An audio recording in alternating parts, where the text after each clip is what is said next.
اي والله صرنا افغانستان. ليك شلون قسموا الاموي بالنص؟ افغانستان ولا مو افغانستان هاي؟ افغانستان؟ وين كنتوا حضرتكم من 14 سنه؟ هلا طلع لكم حس وصرتوا تحكوا. وين من قبل ما لك كنتوا؟ يا حبيباتي بالحب شو بنا بالحب بدنا نعمرها. من طول عمره الجامع مفتوح للكل، هلا قلبتوا لي اياها حرم لك وسلام لك. ايش هو عرس شوان؟ رجع ماهر الاسد رئيس لنا. يا الله. يا عيني عليك، انت حكيتها بعظمة لسانك. هذا اسمه جامع مو عرس. اي جامع، هذا مكان اثري مفتوح للكل. نحن متعودين انه متعودة على عدم التقدير والابريشيشن. لو ما حررناكم حضرتكم هلا كنتوا انتم حررتونا. لا انت تحديدا، انت قاعد معي بالحاره، مين حررني؟ يا جماعة بالحب شو بنا؟ لطالما النسيج السوري كان متعايشا وفي ارتباط وامان وثيقين. لك اي تعايش يا زلمه، صرنا افغانستان لعلمك هي احسن حكومة بتجي بتاريخ سوريا. افضل حكومه. لك انت شفت لي صحنته لو وزير خلاص حبوا بعض انت وياه، كل قمح شبكون، شو بدك بصحنته انت الثاني؟ يلا سيدي يلا خلينا دولة. والله مع انه القديمة ما كان في احسن منا، يعني كله هذا الحكي اللي طلع عليها والله بص ايدي اذا مو نصه فبركة بفبركة.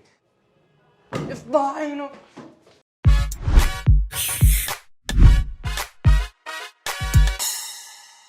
بعد التحرير والسقوط بتكتر الأصوات، يلي بده يعمل دولة علمانية ويلي بده إياها إسلامية أموية. الكردي بده يشيل كلمة عربية، والتطمينات ما عادت لحالها تكفي أي أقلية. الحموي ضد إنه الحلاوة حمصية، لك والشامي صار يبيع شعيبيات دلبية. يا سيدي كل الأصوات مطلوبة، حتى لو كانت عم تتخانق مع بعضها نحن بحاجتها، لأنه هي الأصوات اللي حتبني سوريا الجديدة. ما عدا صوت واحد بس، جيب لي صحن المكدوس وتعال عندي. التوبشني جوديث هيرمان لحست عقلي بكتابها الصدمة والتعافي. صحيح نتعرض للصدمات كأفراد، ولكن بتأثر علينا كجماعات وبتسبب لنا شيء اسمه الصدمة الجماعية. بس شو هي الصدمة الجماعية؟ بقول لك توبشني وما تزعل مني، والله أنا مالي حابب إنه أحمل لك إياها يعني هيك باردة سخنة وجي لعندك، بس لازم في حدا يقول لك هي الحقيقة المرة. نحن كلياتنا قشة لفة بقلب بعض مضروبين. من حقها يا توبشوني. صدمة جماعية هي جرح كبير أكبر من جرح هاني شاكر، بيصيب مجموعة من البشر تجمعهم جذور دينية عرقية جغرافية، بينتج عنا أزمات، عقد نفسية، صعوبة حياة. شو بدي أحكي لك لأحكي لك؟ يعني تخيل معي توبشني بهال 14 سنة حرب يلي ما داق الويل من خطف وتعذيب واعتقال، داق الويل وين بأزمات نفسية، بطل الناس عندها ثقة ببعضها، اضطرابات قلق، نوبات هلع، اكتئاب، اضطراب ما بعد الصدمة. هذا غير أزمة هوية، وخود بقى على أسئلة وجودية، مين أنا وليش أنا وشو عم بعمل هون وشو بدي بحياتي. لك حتى المجرم بالنهاية هو شخص مشوه. بالمشرمح العريض السوري وين ما كان نابه نصيبه،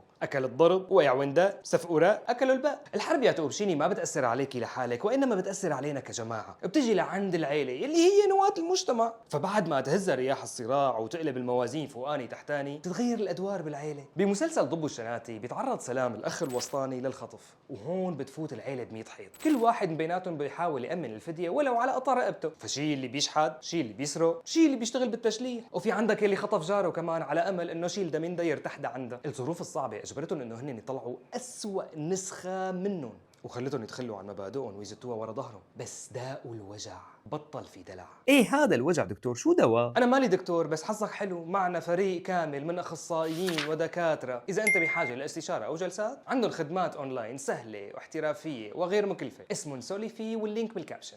إذا بنرجع للمسلسلات السورية ففي عنا أمثلة كتير خلال هال 14 سنة بتصور كيف تغير شكل العائلة السورية وكيف تفاعلت مع الحرب. شفنا القاضي السوري النزيه يوسف من مسلسل الغريب يلي لعب دوره بسام كوسا، كان طول حياته رمز للعدالة والاستقامة. اجت الدنيا عليه واضطر يهرب مع عيلته، كسر على أنفه بصلة وتعرض لذل وخداع وهو ابن عز. كل هاد بمحاولة منه لحماية عيلته. كل فرد من العيلة كان عايش حياته بسوريا راح على حياة تانية مختلفة تماما بلبنان، وكل واحد منهم صار عايش بحالة النجاة، واللي هي ببساطة انه انا بس بدي اعيش من حلاوة الروح، بس بدي اعيش. لهذا السبب اني اعمل اي شيء. العيلة اللي كانت مثال للتماسك صار عندها صدمة خلتها تعيش حالة من الشك والضياع بعد ما تزعزع كيانها. طوشتني توبشني. ايه هي الصدمة بقى يلي عاشتها عائلة يوسف. فيك تقول توبشني انه نحن كلياتنا عايشينها كلياتنا بالهوا سوا. الزبدة انه الصدمة الجماعية هي ليست ما حدث، وانما كيف تفاعلنا مع ما حدث. طيب يا توبشني، صار اللي صار، وقع الفاس بالراس، وصار عنا حرب، وصار عنا صدمة جماعية، ونحن مضروبين. شو بعمل؟ شو بساوي بحالي؟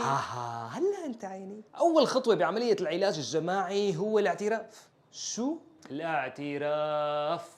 الاعتراف العلني والاقرار بالمآسي هو اول خطوه لنبلش نتعافى كجماعه. الاعتراف بالجريمه رح يخلي الناس اللي تعرضوا للظلم يحسوا انه هن منشافين، معاناتهم معترف فيها. يا تقبشوني، نحن عشنا بسوريا انكار كبير لظلم واباده كانت عم تمارس ضدنا. حتى الطفله وامها مقتوله جنبها بتجيها مراسله التلفزيون السوري وبكل صفاقه بتنكر لها كل مأساتها، وبعدها ببساطه ممكن ننتقلوا برنامج كيف تعمل كبه بلا لحمه ولا كانه صار شيء. الانكار الجماعي للمأساة معناها فرض النسيان القسري، يعني بالضبط انك تروح لعند الشخص اللي تعرض للظلم وتقول له احمض ما عندك اطبخه، اعلى ما بخيلك اركبه. شو بيصير بهالحاله يا حزره؟ بيقول جيفري الكسندر واصدقائه بكتاب الصدمه الثقافيه والهويه الجماعيه انه المظلوم ما رح يرتاح له بال لحد ما يحس انه حقه اتاخذ او على الاقل يتم الاعتراف بمأساته، والا العنف رح يعيد انتاج نفسه بطريقه او باخرى. وهذا الشيء صار عنا بسوريا بمكان اسمه جسر الشغور ب 1980 لما صارت المجزرة اللي ارتكبها نظام الأسد السابق، وقابلها بالإنكار وحاول يطمس آثار جريمته على مدى عقود. أدى هذا الشيء لشعور كبير من الظلم والحقد من أبناء هي المنطقة على النظام، وهذا السبب اللي خلى هي المنطقة تكون من أول المناطق اللي ثارت ضد نظام الأسد. لوين بدك تصل؟ نفخت لي قلبي. بتتذكر لما قلنا بالمقدمة إنه كل الأصوات خير وبركة ومرحبة لأنه هي حتنتج سوريا الجديدة إلا صوت واحد بس؟ إيه هاد صوت سلافة وآخرجي تقبشني وغيرها وغيراتها من الناس اللي هن عم ينكروا الجريمة. إنكار الجريمة أو لوم الضحية والتقليل من مأساته هاد جرم يعاقب عليه القانون، وبالمناسبة هو موجود بالإعلان الدستوري بس لسه ما توضحت معالمه كتير. بالضبط مثل ما صار بألمانيا بعد الحرب العالمية الثانية، السوري اللي عايش بألمانيا بيعرف كتير منيح شو يعني إنك أنت توقف بالشارع وترفع إيدك مثلا. بنفس الطريقة نحن بحاجة لتجريم إنكار الجريمة. بجنوب أفريقيا كمان عندهم تجربة كتير حلوة تتعلق بالمصالحة الوطنية القائمة على الاعتراف بالعنصرية. المشروع اسمه الحقيقة والمصالحة، وهو عبارة عن جلسات متلفزة تعرض الناس اللي تعرضت للقمع شهاداتهم، قصصهم، كمان بنفس الوقت عرض الفاعلين ومرتكبين جرائم. هذا الشيء أدى لخلق مساحة للمصالحة والشفاء الجماعي. يقول الأسقف ديزموند توتو القائد لهذا المشروع الحقيقة والمصالحة أنه لا مستقبل من دون غفران ولا غفران من دون اعتراف. يا تقبشوني، لحتى نتشافى على الصعيد الجماعي نحن بحاجة لاستذكار هي المآسي ونصب تذكارات ونصب خيم عزاء، بالضبط مثل ما صار بحماه بعد 43 سنة من المجزرة. اليوم من أول وجديد عم يتم نصب خيم للعزاء. بالأخير بدي أقول لك إنه هي حرب يا تقبشني ما رح تعدي بالساهل، يعني إذا أنت تركت أنت ورفيقتك بتضل لك 3 سنين عم تسوح وتنوح وتسمع لي حمادة هلال وهاني شاكر وتتواصل مع صوتك الداخلي، ورحلة الشفاء تبدأ بدمعة حزني لا لا لا لا. فكيف إذا كانت حرب غيرت شكل الواقع كله من حواليك وغيرتك أنت كمان تقبشني؟ بالحب لحاله وما بنقدر نعمرها، بالتراما بنعمرها، بإنه نفتح مع حالنا ونعالج تراماتنا المتعلقة بالحرب وغير الحرب. هذا الاستثمار الوحيد اللي هو ما ممكن يفشل، ونحن معك بهذا البرنامج لحتى نساعدك تعرف شو هن تراماتك. فتقبشني يعمل لك لايك ومتابعة وخذ لك كزورة بالمصادر، واكتب لنا شو رأيك بالتعليقات. هل أنت مع إنه يكون في قانون يسكت سلافة وخرجي وغيرها من الناس اللي هن بينكروا جرائم الأسد؟